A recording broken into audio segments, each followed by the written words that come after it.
Good morning, students. Say your prayer. Yeah, thank you. நான் ஒரு நல்ல ஆசிரியர். நான் உங்களுக்கு தாயாகவும் தந்தையாகவும் இருந்துமுறையாக அன்போடு கல்வியை போதிப்பேன். நான் ஒரு நல்ல ஆசிரியர். நான் உங்களுக்கு தாயாகவும் தந்தையாகவும் இருந்துமுறையாக அன்போடு கல்வியை போதிப்பேன். நான் ஒரு நல்ல ஆசிரியர். நான் உங்களுக்கு தாயாகவும் தந்தையாகவும் இருந்துமுறையாக அன்போடு கல்வியை போதிப்பேன். Okay, students, take your social science book. Yeah, take page number 35.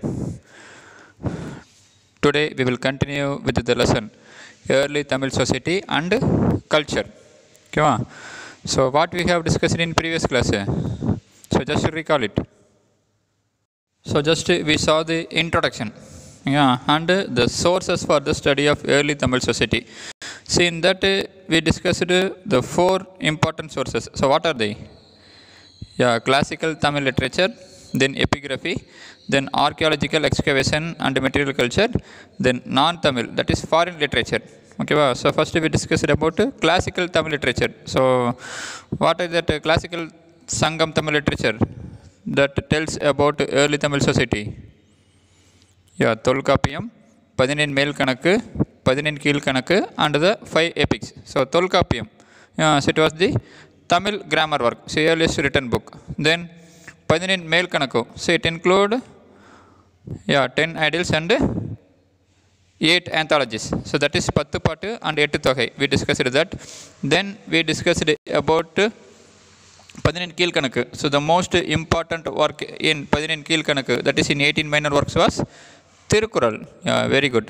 Then we discussed about the 5 epics. So what are the 5 epics of Tamil literature? Silapadikaram, Manimekalai, Sivaka Sindhamani, Valayapadi and Kundalagesi. Then epigraphy. So epigraphy is nothing but the study of inscriptions. Then we discussed about Tamil Brahmi inscriptions. So where do we find Tamil Brahmi inscriptions? So name the sites.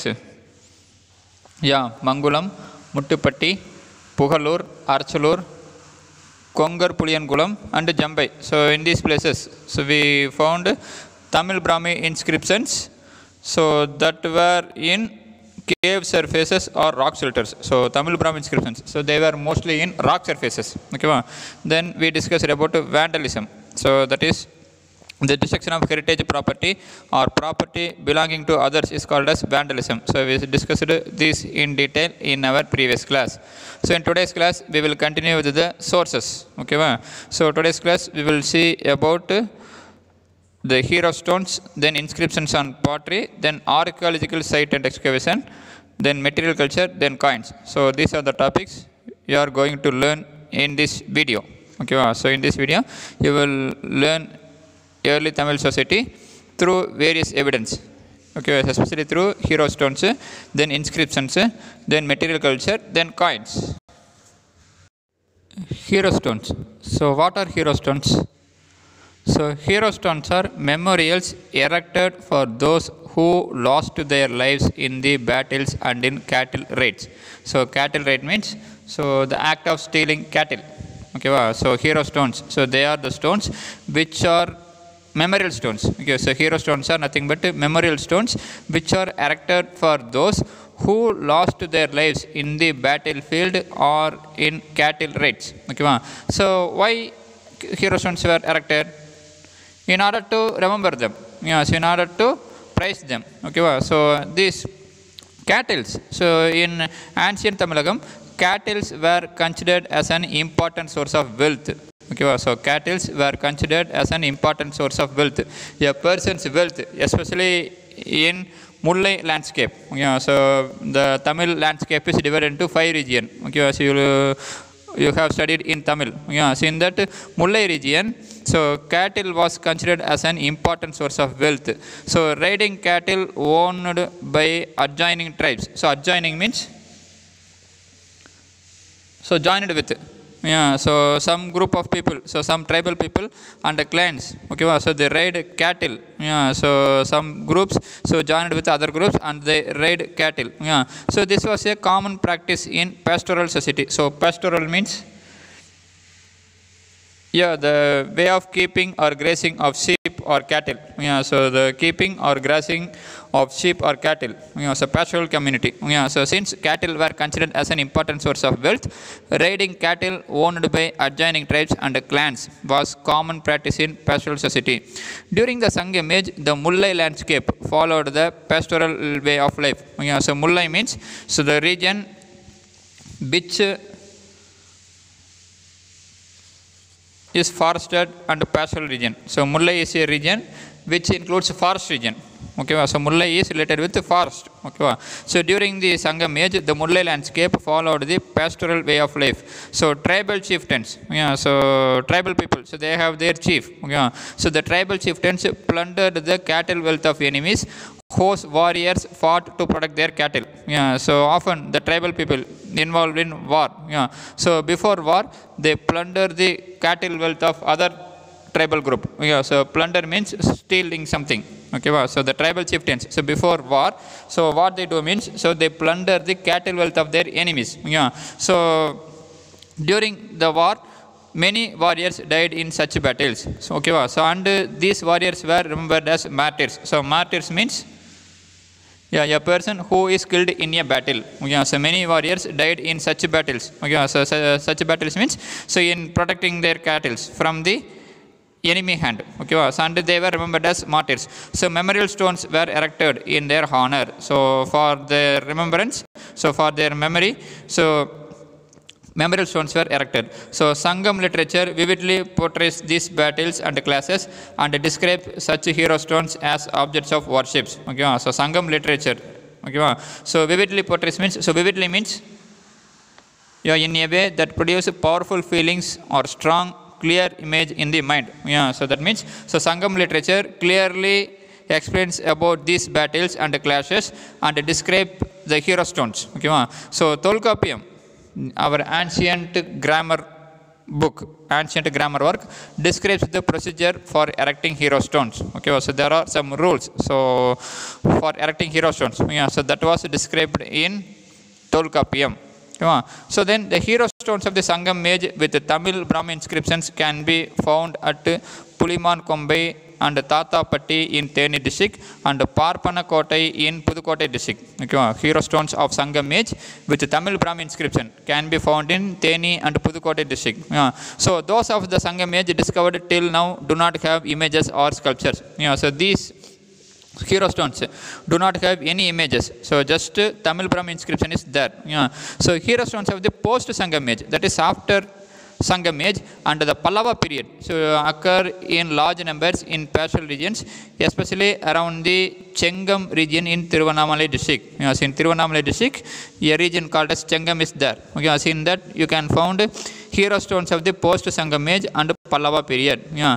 So these hero stones have inscriptions. In these stones, we have inscriptions. We identified inscriptions under the image of warriors under the name of the heroes. Okay, so in the Sangam age, just inscription is there. So Tamil Brahmin inscription is there. There is no images. But in the post Sangam age, we have inscriptions along with the image of the warriors and the name of the heroes. Okay, so hero stones are nothing but memorials erected for those who lost their lives in battles and in cattle raids. Okay, so initially in Sangam age, so ancient Tamilagam, cattle is considered as the important source of wealth. Okay, so tribal chieftains. So people lived as a tribal people or as a clan. Yeah.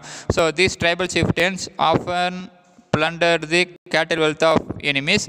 So while plundering, so they had to face the enemy. Okay, so the warriors. So they fought with the chieftains to protect their cattle. Yeah, so the warriors, so who died in such battles were remembered as martyrs, and memorial stones were erected for them in their honor. Yeah. So Sangam literature clearly explains such battles and describes such hero stones as objects of worship. So these hero stones, these heroes were worshipped as much high as like important of God. Okay, so Tolkappiyam so describes the procedure for erecting hero stones. So hero stones initially in Sangam age, so Tamil Brahmin inscriptions can be found at Puliman Kombai and Tatapatti, which is in Theni district, and Parpanakotai in Pudukkottai district. Okay, these have only inscriptions. There is no images or sculptures.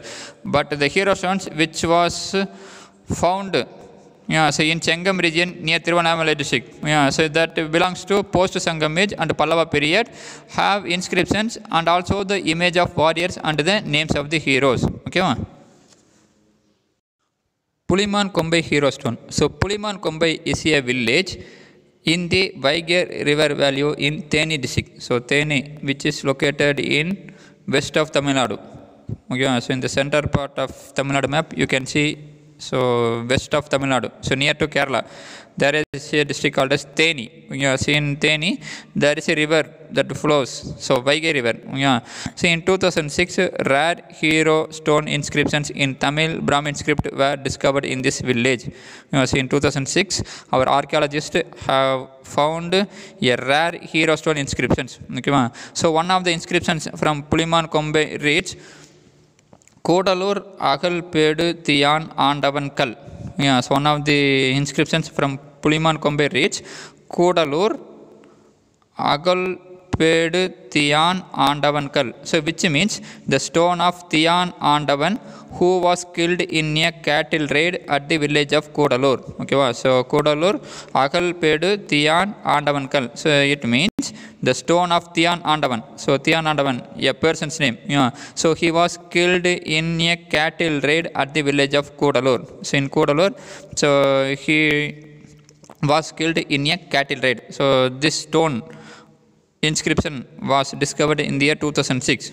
So in Puliman Kombai, a village in Theni district. Okay, the inscription on pottery.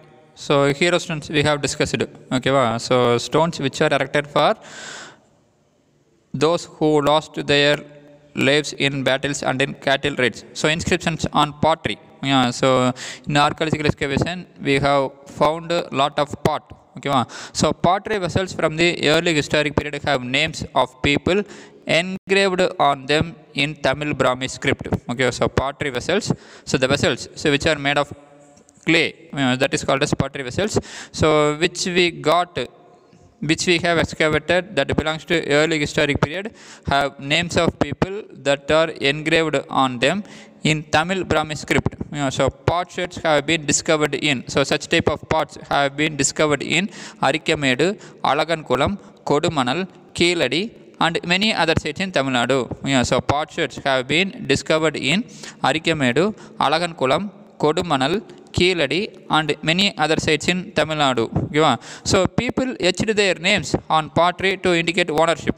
So people, what they do means, so they etched their name. So in our home also we see, so while we buy any vessel, so any aluminum or copper vessel means, so we engrave our name in that, no? Okay, so like that. So people etched their name on pottery to indicate ownership. Okay, so you can see in this picture. Okay, so a person, he etched his name in the pot in order to indicate his ownership. So many of the names are in Tamil while some are in Prakrit. Okay, so many of the names in the pot were in Tamil language. Some are in Prakrit. So Prakrit, which was spoken in North India. Okay, so during Ashoka period, so the language of North India was Prakrit. So some of the pot have Prakrit language. Okay, so pottery vessels from the early historic period have names of people engraved on them in Tamil Brahmi script. So such type of pottery vessels were discovered in Arikamedu, Alagankulam, Kodumanal, Keeladi and many other sites. Okay, so people etched their names on pottery to indicate their ownership. So some of the languages, so some of the inscriptions was in Prakrit and most of them was in Tamil Brahmi script. So apart from this, pottery inscribed with names in Tamil Brahmi script have also been found in Bernik and Qasir al-Qadim in Egypt. Okay, so pottery with the Tamil Brahmi script have also been found not only in Tamil Nadu or in India. It was found in foreign countries, especially in Bernik and Qasir al-Qadim, which is in Egypt, and in Khor Rori in Oman. You can see in this map. So Egypt and Oman. Okay, so Egypt, which is in north east of Africa. Then Khor Rori, Oman. Yes, Oman, where it is located? So it is in southwest of Arabia. Yeah, so just towards the west of India, you can see these countries. Okay, so Oman and Egypt. Yes, there the archaeologist found some pottery inscribed with names in Tamil Brahmi script. Yeah, so that indicates that early Tamil people had trade contact with West Asia along the Red Sea coast. Okay, so the pottery inscribed with names in Tamil Brahmi script, which was found in Egypt and Oman, indicates that Tamil people had trade contact with West Asia and along the Red Sea coast. So this shows our ancient Tamil people have trade contact with Western countries also. Okay. So archaeological excavation. So already you have learned in first lesson, no, archaeology. Yeah. So what do you mean by archaeological excavation? So archaeological excavation refers to systematically digging a site. Yeah. So systematically digging a site means you won't dig a site by your own. Yeah. So you have to dig it carefully. Yeah. So if you found some past materials or any ancient thing means then you have to dig the site very carefully. Okay, so systematically digging a site to recover material evidence. Okay, so the material evidence means so you can found some the materials so which was used by our ancient people. Yeah, so ancient historic people. Yeah, so for exploring, so exploring means to learn about something, and interpreting, so interpreting means so to explain something. Yeah, so for learn something, so to study something and explain something about the societies of the past. Okay, so archaeological excavation refers to systematically digging a site to recover material evidence for exploring and interpreting societies of the past. Okay, so you carefully dig a site in order to recover the materials used by the ancient people, so that act as an evidence. So that will be an evidence for us. Okay, so what you do means you carefully analyze, you carefully study that material and explains the societies of the past and explains the people way of life. Yeah, so explains the ancient people way of life to the present day community, so to the present day peoples. Okay, ma? So archaeological excavations at the early historic sites are the source of evidence of the activities of the Sangam age people. So archaeological excavation at early historic sites are the source of evidence of the activities of the Sangam age people. So where you can find such sites, so such evidence? Yeah, so excavations at Arikamedu, Alakankulam, Orayur, Kanjipuram, Kaveri Pumbatinam, Korkai, Vasava Samudram, Keeladi and Kodumanal in Tamil Nadu and Pattanam in Kerala provide the evidence we have of this period. Yeah, so we have evidence about the Sangam age people. Yeah, so we have the source of evidence. Yeah, so we have find many materials, so many evidence. Okay, so about the Sangam age people in the following sites. That is Arikamedu, Alakankulam, Orayur, Kanjipuram, Kaveri Pumbatinam, Korkai, Vasava Samudram, Keeladi, Kodumanal. So these places were in Tamil Nadu. Okay, so Keeladi, often you heard nowadays in news. Okay, so Keeladi. So till now excavations are going on. Yeah, so recently, so our Tamil Nadu government gave much importance to Keeladi. So till the researches, archaeological excavation is going on in Keeladi. Okay, and Kodumanal. So have you heard this Kodumanal? Where it is? Yeah, it is near Chennimalai. Okay, so it is in Tirupur district near Chennimalai on the banks of river Noyal. Okay, so in this region we have found the evidence of the activities of the Sangamaji people. Okay, in Tamil Nadu. In Kerala, so in Pattanam, which is located in the west coast of India. Yeah, so Kerala, in Pattanam, we have found the evidence. So we have the evidence about the Sangam age people. And Arikamedu. So it is a Sangam age port. Yeah, so Arikamedu is a Sangam age port located near Puducherry. Okay, so Arikamedu near Puducherry is a Sangam age port excavated by the Archaeological Survey of India. Okay, so Arikamedu, a Sangam age port, was excavated by the Archaeological Survey of India. So there is a department in Indian government. Yeah, so which dig out and excavate the past ancient things. Yeah, so that department is called as Archaeological Survey of India. Yeah. So British archaeologist Robert Eric Mortimer Wheeler. So you can see in this picture. So British archaeologist Robert Eric Mortimer Wheeler, then French archaeologist J.M. Castle, and Indian archaeologist A. Ghosh and Krishnadeva excavated this site. Okay, wow. So British archaeologist Robert Eric Mortimer Wheeler, then French archaeologist J.M. Castle, and Indian archaeologist A. Ghosh and Krishnadeva excavated the Archaeology site. Okay, wow. So in this site, they have found evidence of a planned town warehouses. So warehouses means, so nothing but it is used for storing the goods. Okay, so warehouses nothing but used for storing goods. Then streets, tanks, and ring wells. So wells, it is in the shape of ring. Okay, so in Puducherry, Arikamedu, so near Puducherry, it is a Sangamage port. So our Archaeological Survey of India excavated, so conducted an excavation. So in that, the British archaeologist Robert Eric Mortimer Wheeler, French archaeologist J.M. Castle, and Indian archaeologist A. Ghosh and Krishnadeva had participated and excavated this site. Yeah. So they have found the evidence of a planned town, warehouse, streets, tanks, and ring wells.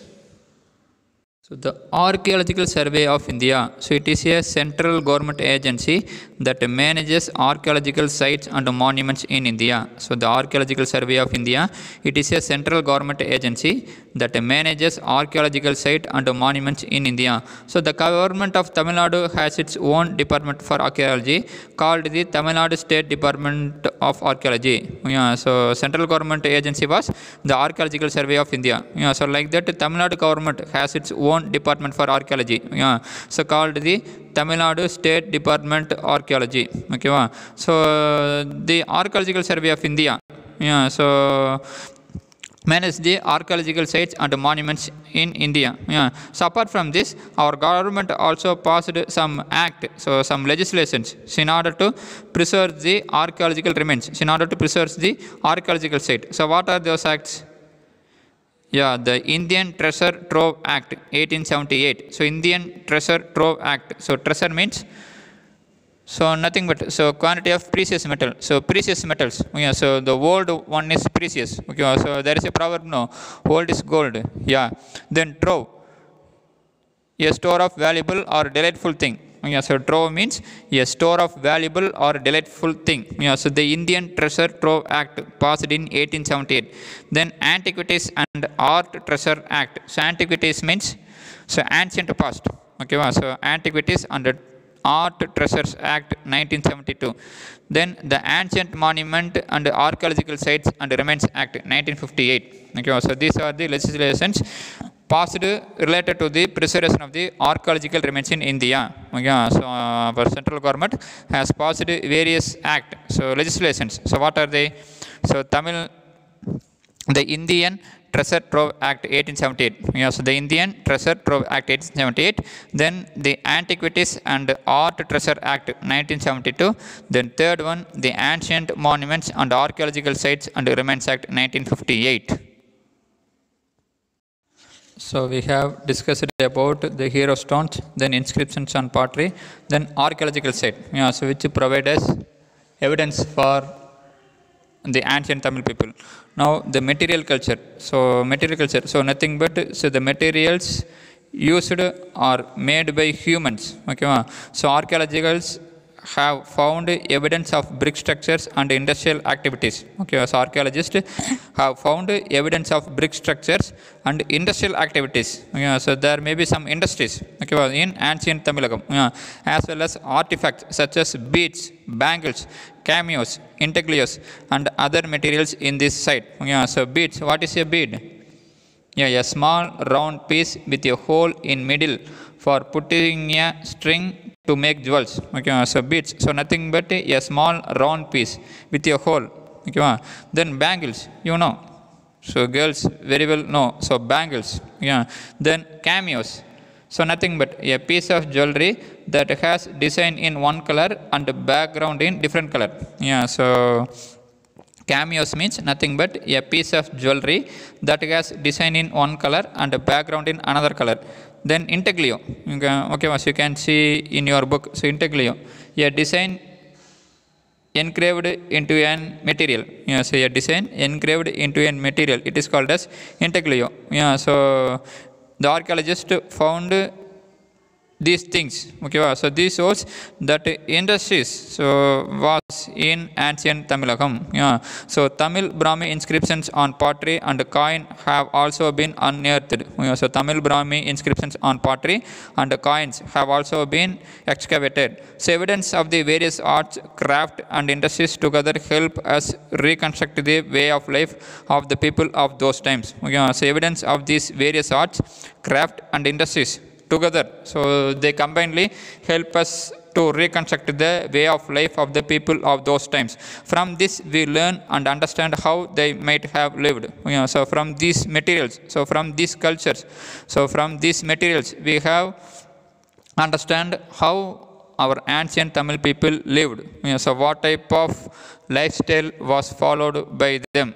So we can understand, so we may understand. So coins act as a medium of exchange which was introduced for the first time in Sangam age. So in Tamil Nadu, so coins act as a medium of exchange was introduced during the Sangam age. So the coins of the Cheras, the Cholas and the Pandyas, so the Moovendars, and the punch marked coins. So punch marked coins are the earliest coins used in India. So they are mostly made of silver and have numerous symbols punched on them. Okay, so why it was called as punched marked coin means, so there are symbols, so numerous symbols that was punched on them. You can see in this picture. So below the picture you can see. So punch marked coins. So that's why it was called as punch marked coins. Since symbols were punched on silver, these are called as punch marked coins. So most of the coins were made of silver. Okay, so the coins of the Cheras, the Cholas and the Pandyas, punch marked coins, and the Roman coins. So Roman coin means, Rome. So Roman Empire, so very famous empire during the ancient world. Okay, so Rome, it is in Italy. So Roman coins form another important source of evidence from the Sangam age. So punch marked coins. So where we found punch marked coins? So punch marked coins have been found at Kodumanal and Bodinayakanur. So punch marked coins have been found at Kodumanal and Bodinayakanur. So Roman coins are concentrated in the Coimbatore region and are found at Alagankulam, Karur and Madurai. Okay, so Roman coins were found in Coimbatore region and also in Alagankulam, Karur and Madurai.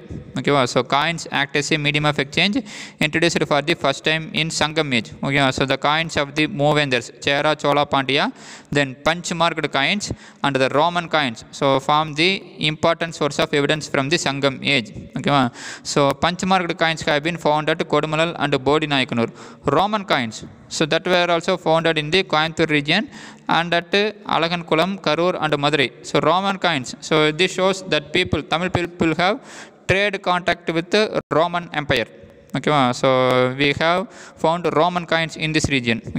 So they were used as a bullion for their metal value and as ornaments. So bullion means, so precious metal available in the form of ingot. So ingot, so nothing but it is like a square shaped, rectangle shaped metal. Okay, so ingot, form of ingot means, so nothing but it is like a rectangle shaped object. Okay, so these coins were used as a bullion for their metal value and as ornaments. So these coins were used as ornaments. Okay, students, today's class we have discussed about various sources about Tamil culture and society. So we have learned about various sources, so that provide us early Tamil society and culture. So if you have any doubt, contact me. So homework. So take page number 50. First question. Fifth Roman, first question. Archaeological sites provides evidence of past history. Discuss. Take page number 35. The last heading, archaeological site, second paragraph. Archaeological excavation at the early historic sites are the source of evidence of the activities of the Sangam age people. Excavations at Arikamedu, Alakankulam, Urayur, Kanjipuram, Kaveri Pumbatinam, Korkai, Vasavasamudram, Keeladi, Kodumanal in Tamil Nadu, and Pattanam in Kerala provide the evidence we have of this period. The next paragraph. Second point. So that is at the edge, at the last. They found evidence of a planned town, warehouses, streets, tanks, and ring wells. Yeah, so this is the answer for first question. Yeah, so write it in your homework note. Yeah. Then for textbook reading, take page number 35. Yeah, read that hero stone paragraph fully. Okay, ma? Okay, students, thank you. In tomorrow's class, we will discuss about non-Tamil sources. Yeah, so till now, we have discussed and learned about the sources that we got in Tamil Nadu. Yeah, so especially Tamil literary works. Okay, so we discussed about Tamil inscriptions only. Yeah, so in tomorrow's class, we will discuss about the foreign sources, yeah, so which provide us information about ancient Tamilakam. Okay, thank you. Have a nice day.